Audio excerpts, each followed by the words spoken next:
Paulo Avellino hindi nakaligtas sa pambubuko ni Angeline Quinto. Supermarkado talaga si Paulo Avellino sa mga nagiging leading lady niya ha. Aba, kahit nga si Angeline Quinto na nakasama niya sa teleseryeng Kahit Konting Pagtingin na ipinalabas noong 2013, hindi pa rin siya makalimutan. Sa description nga ni Angeline sa tsikahan nila ni Chad Guinness, lutang na lutang ang mabait na pagkatao ni Paulo ha. Sa tanong ni Chad na sa lahat ng mga naging kaparehan niyo o leading man niya o nakapartner niya sa harap ng kamera, sino ang pinakamabait? Mas naka-work ko kasi si Paulo, so siya yung mas sweet at mabait sa akin, sabi ni Angeline.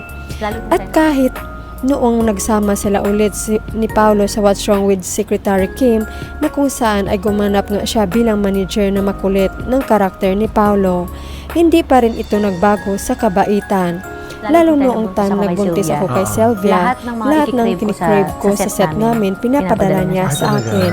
Ganon siya ka-sweet sa akin, ganon siya ka-sweet na tao na gusto ni Angge ng ice cream, gusto niya obe, ipapadala niya. Ganon siya, si Paulo talaga, sabi ni Angeline, na pinakamabait niya raw sa lahat.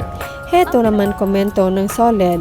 Napakaswerte ni Kimi kay Pau, kaya maraming babae talaga nagugustuhan siya kasi super bait talaga niya.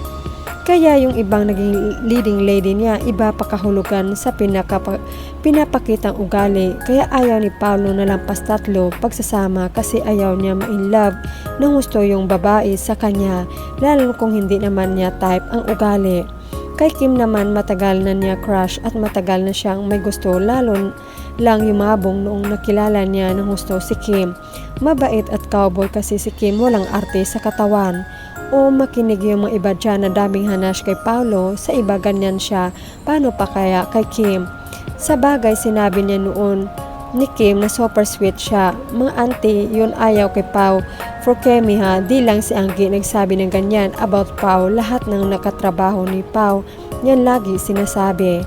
Sa dami niyo hanash kay Pau, di naman kayo kasama in 24/7. Sa kanya yun, minamaliit niyo ang pagkatao ni Pau.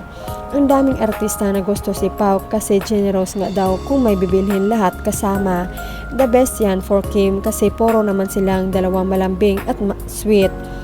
Ayon, nagtestify na ang kaibigan ni Kim na si Angge, Kim Pau, so alam nyo na pag nabuntis ang Kemi, maalaga at generous ang Paulo Avellino. Sana all sweet. Kay Kemi sis, 10 times 10 pa pagka-sweet. Ayaw ko na lang mag-talk yung mga nonchalant like my hubby. Yan ang sweet sobra in private.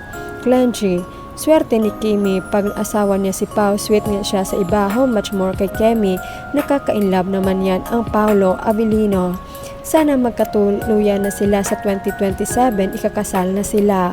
Ugali ni Pau sweet yan pag sila lang, pero pag may kamera, ilang siya. Ang tawag niya, nirespeto niya si Kemi. Yung iba sabi, di sweet si Pau kay Kemi. Sa harap ng cam, di yan sweet. Tawag niya, nirespeto niya si Kimi pag sila lang yan. Super sweet niyan. Kasi parang wala din naman silang sasabihin na masamang ginawa ni PayPal kasi mabuti talaga siyang tao. May busilak na puso, same ni Kimi. Yung mga bashers lang magaling magtahi-tahi ng kwento, walang basihan. Mga bashers, ano masasabi ninyo? Ang Kim Pao ay totoo. Wow, ayun ko, coming from Angge, so daw mabait, maalaga, generous, wow. Sarap pakinggan, thanks Angge. Ayan na, isa sa patunay kung gaano kabait at generous ang isa, papi natin, sisi, kaya nga mabasher, sige lang, si God na bahala sa inyo. Alam ni Angge ang totoo, kila Kim at Pao. Wow, spoil pala si Kemi pag mabuntis.